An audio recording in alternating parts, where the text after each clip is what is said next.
Hola, ¿cómo están? Soy Fabi de Danatal, soy educadora perinatal.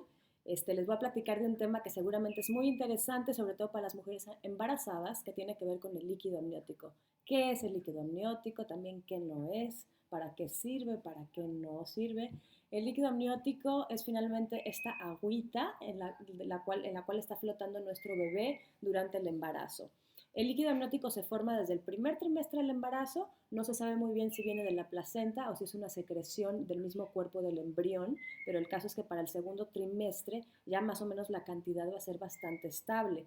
Se calcula que en un embarazo normal la mamá tiene entre 800 mililitros y 1200 mililitros, es decir, generalmente alrededor de 1 litro de líquido amniótico, lo cual es bastante. El 98% de este líquido amniótico es agua, agüita pura, ¿sí? Pero el 2% restante tiene cosas importantes. Tiene células, tiene hormonas, ¿sí? Tiene algunos factores del crecimiento importantes para el bebé. El bebé va a tragar y va a orinar este líquido amniótico, siempre traga, siempre orina un poquito menos de lo que traga, y estos factores de crecimiento van a ayudar, sobre todo en el segundo trimestre, para la maduración de su aparato digestivo, para la maduración también de sus pulmones, ¿sí? Y para el músculo y el esqueleto del bebé. Entonces sí es importante y además es una reserva de nutrientes por si acaso el bebé tuviera escasos nutrientes a partir del cordón umbilical, pudiera sacarlos de ahí. También tiene algo de vellito, ¿sí? Este líquido amniótico. En el tercer trimestre podría tener algo de meconio, que es materia fecal que pudiera expulsarse del intestino del bebé si el intestino ya está maduro. Entonces, bueno, este es el líquido amniótico. Eh, ¿Qué pasa? De repente hemos escuchado mucho esa cuestión de tener poco o mucho líquido amniótico.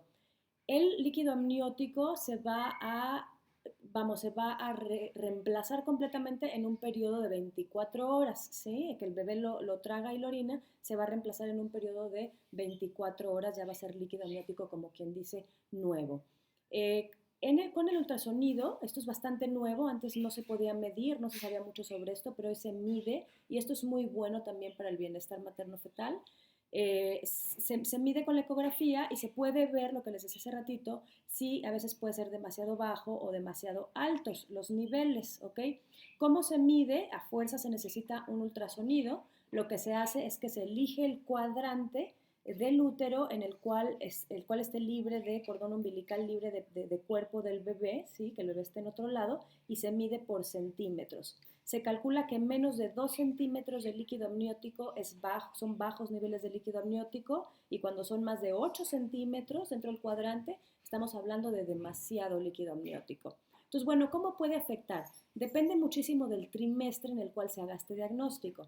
En el primer trimestre, cuando hay poco líquido, ¿sí? Cuando hay menos de lo normal, entonces generalmente no se logra el desarrollo del bebito y el bebé muere. Pues desafortunadamente, generalmente eso acaba en un aborto porque este líquido amniótico sí es fundamental este primer trimestre para crecer. No se sabe por qué podría faltar, se calcula, se cree que es por una malformación. En el segundo trimestre ya las cosas cambian. Si hay demasiado poco líquido amniótico, incluso cuando hay mucho, ¿sí? Se podría deber, se empieza a sospechar a que hay alguna malformación o algún defecto, a lo mejor en las vías urinarias, ¿sí? O a lo mejor en los riñones del bebé. En el 50% de los casos, cuando hay poco líquido amniótico en esta etapa, sí suele ser por una problemática como bastante importante, pues en este segundo trimestre del embarazo. Entonces, bueno, para el tercer trimestre ya las cosas cambian, ¿sí? Este líquido amniótico, bueno, durante todo el embarazo el líquido amniótico sí tiene una función aparte de colchón, permite que el bebé tenga espacio y que el cordón umbilical también tenga espacio porque está flotando, entonces hay menos probabilidad de compresión de cordón umbilical.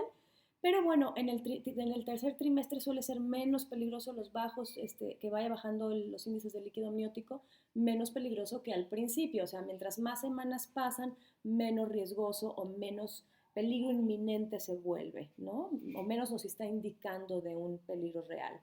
En el tercer trimestre, cuando se sospecha que hay poco líquido amniótico porque realmente estas mediciones suelen ser también muy interpretativas, ¿sí? ¿Por qué? Porque es sumamente difícil con una ecografía que es segunda dimensión medir algo tridimensional por el líquido, como el líquido amniótico. Pero bueno, cuando se sospecha que hay poco líquido amniótico, generalmente hay que hacer otros estudios, hay que medir al bebé, hay que medir también el útero, si no está eso indicando alguna restricción de crecimiento del bebé. Si fuera así, es importante sacar al bebé porque generalmente se le puede echar más la mano afuera que adentro. ¿Sí? Se hacen estudios a lo mejor de ver que el oxígeno esté pasando bien al bebé, etcétera. Si todo sale bien, que es lo más probable, de hecho en el tercer trimestre que todo vaya bien con el crecimiento del bebé, generalmente los bajos niveles de líquido amniótico quieren decir que la mamá está deshidratada, ojo con eso. Es bastante común que las mamás estén deshidratadas en el embarazo, no se consume la suficiente agua, ¿sí? Entonces esto puede llevar a problemas, ¿sí? Desde problemas circulatorios, por ejemplo, los calambres, estos tan molestos, tienen que ver con la falta de hidratación, pero también bajo líquido amniótico. De hecho, si te detectaran en el ultrasonido que tienes bajitos niveles de líquido amniótico, ¿sí? Entonces la recomendación es toma mucha agua, probablemente para el siguiente estudio ya vas a tener unos niveles mucho más normales. Vamos ahora a terminar con la cuestión del parto. Más o menos una de cada 20 mamás va a romper su fuente antes de que inicie el trabajo de parto. Y bueno, esto no es malo, podría ser, es algo dentro de lo normal. Entonces, esto indica generalmente que el bebé está maduro y que la labor de parto va a iniciar pronto, dentro de las próximas horitas, ¿sí? Este bebé va a nacer. También muchos protocolos mundiales hablan de que el bebé tendría que nacer 24 horas, dentro de las primeras 24 horas después de rota la fuente para evitar alguna infección, porque es cierto también que el líquido amniótico protege al bebé de infecciones, entonces por eso a veces ya empieza a contar el reloj. Pero bueno, hay mamás que rompen la fuente, una de cada 20 mamás antes del trabajo de parto. El trabajo de parto puede iniciar con normalidad y en la fase activa ya es importante que se esté monitoreando el corazón del bebé, también para checar que no haya alguna compresión de cordón umbilical. Pero si la fuente no se rompe, si en el transcurso del trabajo de parto, es muy importante que los proveedores de salud no rompan artificialmente estas membranas, vamos, no rompan la bolsa y no rompan la fuente. ¿Por qué? Porque mientras más tiempo esa fuente está íntegra, más protección tiene el bebé en contra de la compresión de cordón umbilical que pudiera ocurrir justamente en el momento de las contracciones. O si dejamos esa fuente íntegra, el bebé está más protegido durante el parto. Que se rompa la fuente naturalmente cuando esté diseñada para romperse, no tendremos por qué intervenir. Bueno, espero que esta información les haya sido muy útil y nos vemos en el siguiente video. Gracias y hasta pronto.